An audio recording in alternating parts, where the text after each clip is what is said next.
Frank Smith. I'm Deputy Group Sports Editor for the Watford Observer, the North London Times series and the East London Guardian series. The three ways are probably most used technology. Obviously, laptops have changed things massively. I just about started around the time when you still took notes kind of on paper and did match reports on paper. And then used to ring through the copy. So obviously laptops massively help that in terms of being able to write and edit copy quicker and send it over. Linked with that, obviously the internet is a massive thing. Being able to, nowadays is a 24/7 kind of industry in terms of updating news. It's no longer kind of waiting for the paper and just saving all of your things for your weekly paper, and then you might chuck the odd bit up on the internet. It's pretty much as soon as anything happens now, you upload it. And more recently, social networking sites, things like Twitter, have become increasingly important. You're constantly interacting with fans. Anytime any issues come up, you put it out there and kind of hear back, and you're getting kind of feedback on the club stories, how yourself. So I'd say those are probably the three ways journalism have kind of changed the job the most. That probably also touches on kind of what kind of technology, the main technology being obviously your laptops and your internet, and then social networking sites.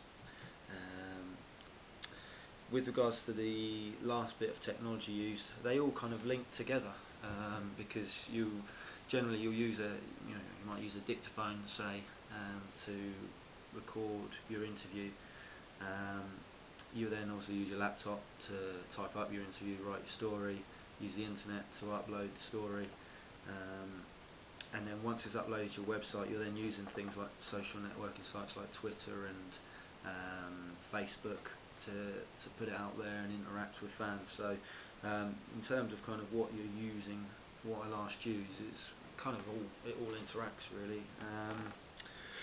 If you could invent a piece of technology to improve,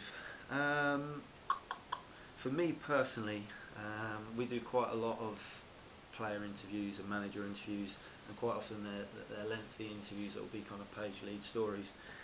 So for me, it'd probably be, whilst I know they do have some technology that does this, kind of a cheap and easy kind of way of typing up interviews, because I spend a lot of time typing up interviews, so it'd be handy if you could almost plug your laptop in and as the manager's almost speaking, it's just transcribing your interview.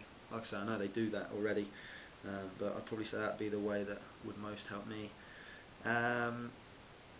Top bit of advice for student journalists, I'd probably say is don't underestimate how important technology is, and how important it is to stay in touch with the latest technology. As I mentioned before, you're using it all the time. You're constantly you're constantly using technology and ever-changing technologies, and it's not a case of you just being a news reporter or a sports reporter now and a writer. You're now expected to be your own kind of web editor, and most people now you'll write your stories, but then you'll upload them to the article yourself. You'll need to resize pictures yourself, set up kind of ballots on the website, so you need a using of the websites, kind of the technology behind that, and even things like social networking sites, you're expected to be able to use that, and things like Twitter and Facebook. So my main tip or bit of advice regarding technology would be don't underestimate how important it is to be able to use it really.